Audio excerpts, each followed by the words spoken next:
आज सुबह ये रात में सुबह अपडेट आया, सुबह अपडेट आया। रात में बोर्ड मीट हुई होगी, सुबह रिलीज करा, ऐसा है या बीएसई ने रात सुबह? क्योंकि सुबह रात में टाटा स्टील की तरफ से कोई खबर नहीं थी, कोई अपडेट नहीं था। आज सुबह ये अपडेट आया और इस अपडेट का काफी समय से इंतजार था आशीष। कई दफा मैनेजमेंट ने इंडिकेट किया था कि बड़े पैमाने पर अमेलगमेशन होगा।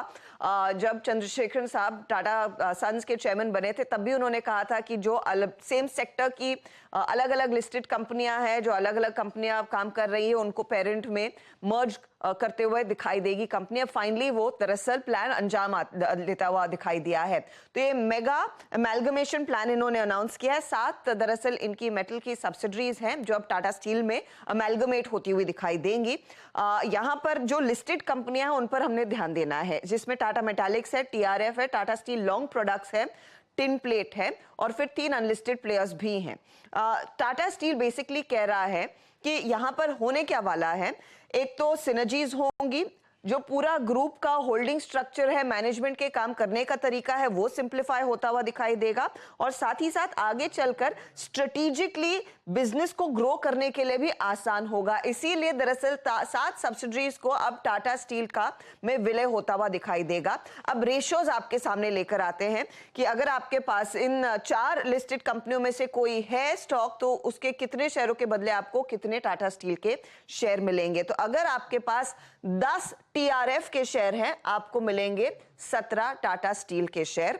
अगर आपके पास 10 टाटा मेटालिक्स के शेयर है तो आपको 79 टाटा स्टील के शेयर मिलने वाले हैं।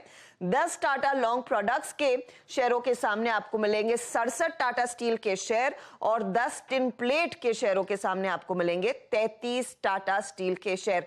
तो ये रेशियो आपके सामने आ चुका है। इनफैक्ट कंपनी ने कुछ डिटेल भी रखा है सामने कि किस तरह के नेट एसेट्स है, total revenue from operations in कंपनियों का कैसा रहा है, वो आंकड़े भी आपके सामने। ये जो बड़ा फिगर है वो टाटा स्टील का है, जहां पर इनका नेट एसेट करीब 1,25,000 करोड़ का है, रेवेन्यू फ्रॉम ऑपरेशंस 1,29,000 करोड़ की है। टाटा स्टील लॉन्ग प्रोडक्ट्स का नेट एसेट 3,200 करोड़ का, 6,800 करोड़ की revenue from ops. Tata tin plate है ये टीसीआईएल 1171 करोड़ और 4,249 करोड़। तो ये इनफैक्ट आंकड़े हैं जिस पर आपकी नजरें होनी चाहिए। लार्जली माना जा रहा है ये Tata steel long, tin plate और टाटा मेटालिक्स के लिए पॉजिटिव रहेगा। टीआरएफ काफी भाग चुका था।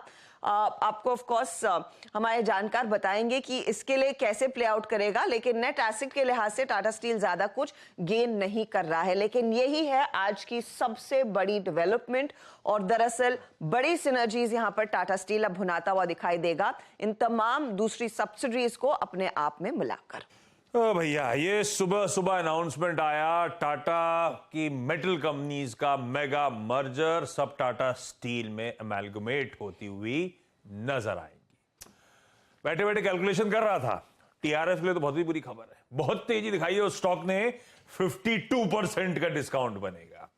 टाटा स्टील लॉन्ग वालों को भी 7-7.5% गंवाना पड़ेगा, उनके लिए भी बुरी खबर।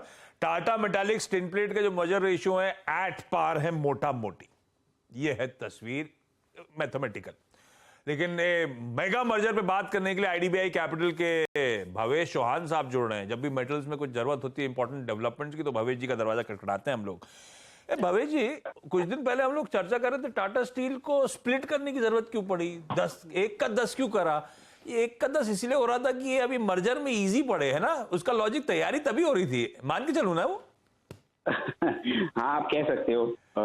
अभी ये जब मर्जर अमालगमेशन अनाउंस हुआ तो आप समझ में आते हैं, क्योंकि टाटा स्टील ने कभी स्प्लिट पहले किया नहीं है।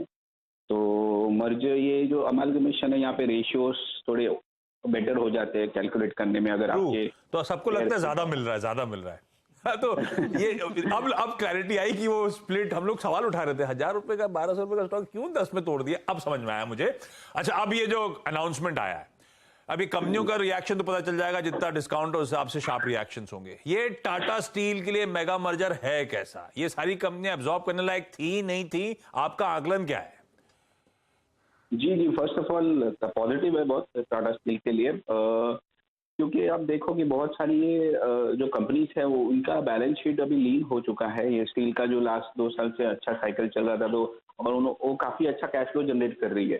तो अब वो अगर अमालगमेट करते अपने साथ तो सारा का सारा कैश टाटा स्टील के डेट में या उनका जो बड़ा केपेक्स का प्लान है वहाँ पे यूज कर पाएंगे।